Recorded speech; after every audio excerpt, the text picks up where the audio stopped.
വാർത്തകൾ തുടരുന്നു. മതസാഹോദര്യം നിലനിർത്താൻ കൂട്ടായ ഇടപെടലുകൾ വേണമെന്ന് മന്ത്രി പി എ മുഹമ്മദ് റിയാസ് പറഞ്ഞു. തീർത്ഥാടന ടൂറിസത്തിന്റെ ഭാഗമായി പള്ളിത്തറ ശ്രീകുറുമ്പ ഭഗവതി ക്ഷേത്രത്തിലെ പൂർത്തീകരിച്ച പ്രവർത്തികൾ ഉദ്ഘാടനം ചെയ്യുകയായിരുന്നു മന്ത്രി.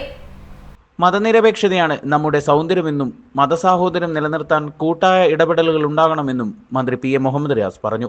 തീർത്ഥാടന ടൂറിസം വികസനത്തിന്റെ ഭാഗമായി പള്ളിത്തറ ശ്രീ കുറുമ്പ ഭഗവതി ക്ഷേത്രത്തിൽ പൂർത്തീകരിച്ച പ്രവർത്തികളുടെ ഉദ്ഘാടനം നിർവഹിക്കുകയായിരുന്നു അദ്ദേഹം.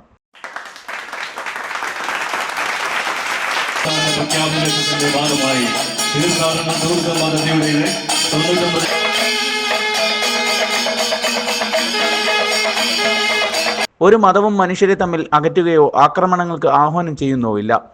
മനുഷ്യരായി നിലകൊള്ളാനും അവരിന് കൈത്താങ്ങാവാനുമാണ് മതങ്ങൾ താല്പര്യപ്പെടുന്നതെന്നും മന്ത്രി പറഞ്ഞു. തലമുറകളിലൂടെ കൈമാറി വന്ന വിശ്വാസത്തിൻ്റെ പ്രതീകമായി പള്ളിത്തറ ശ്രീ കുറുമ്പ ഭഗവതി ക്ഷേത്രം അതിൻ്റെതായ പ്രത്യേകതകളാൽ പൊതുവെ ജനങ്ങളാകെ കാണുന്ന ഒരു ആരാധനാലയമാണ്. ഈ നാട് കടന്നുപോയ നിരവധി ചരിത്ര സംഭവങ്ങളിൽ സാക്ഷിയായി ഈ ആരാധനാലയവും ഉണ്ട് എന്നുള്ളത് നമുക്കറിയാം. ഒരു കാലത്ത് വേദങ്ങൾ ഉപനിഷത്തുകളൊക്കെ തന്നെ പഠിപ്പിച്ചിരുന്ന ഒരു പാഠശാല കൂടിയായിരുന്നു എന്നുള്ളതും ഒരു ചരിത്രമാണ് എന്നുള്ളത് നമുക്കറിയാവുന്നതാണ്. നൂറ്റാണ്ടുകളുടെ പഴക്കമുള്ള ഈ ക്ഷേത്രത്തിന് കാലത്തിൻ്റെ കുത്തൊഴുക്കിൽ ചില മാറ്റങ്ങൾ സംഭവിച്ചിരുന്നു.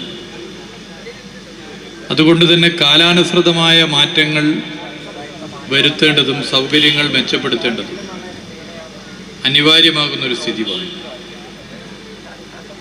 ഈ പ്രദേശത്തെ നാനാജാതി മതസ്ഥരെയും ഉൾക്കൊള്ളുന്ന വലിയൊരു ജനകീയ കൂട്ടായ്മയാണ് പള്ളിത്തറ ഉത്സവം എന്നുള്ളത് നമുക്കറിയാം. ഭക്തജനങ്ങൾക്ക് കൂടുതൽ സൗകര്യങ്ങൾ ഒരുക്കുന്നതിനൊപ്പം ചരിത്രാന്വേഷികളെയും വിദേശത്തു നിന്നുൾപ്പെടെയുള്ള സഞ്ചാരികളെയും ആകർഷിക്കാനും നാടിന്റെ പൊതുവായ വികസനത്തിനുമാണ് സർക്കാർ ശ്രമിക്കുന്നത്. പഴമയുടെ തനിമ ചോരാതെയുള്ള വികസന പ്രവൃത്തികൾക്കാണ് ഇത്തരം കേന്ദ്രങ്ങളിൽ ശ്രദ്ധ ചെലുത്തുന്നതെന്നും മന്ത്രി കൂട്ടിച്ചേർത്തു. ചടങ്ങിൽ ഫറോക്ക് നഗരസഭ ചെയർമാൻ NC അബ്ദുൾ റസാഖ് അധ്യക്ഷത വഹിച്ചു. കൗൺസിലർമാരായ P ദീപിക, K വിനോദ് കുമാർ, വിനോദസഞ്ചാര വകുപ്പ് deputy director Satyajith Shankar, DTPC secretary T Nikhildas, T Radhagopi, Valakkada Babu, ക്ഷേത്ര സംരക്ഷണ സമിതി പ്രസിഡന്റ് ബാലകൃഷ്ണൻ ഓർക്കുഴി തുടങ്ങിയവർ സംസാരിച്ചു. തുടർന്ന് വിവിധ കലാപരിപാടികൾ അരങ്ങേറി. ACV news, Kozhikode.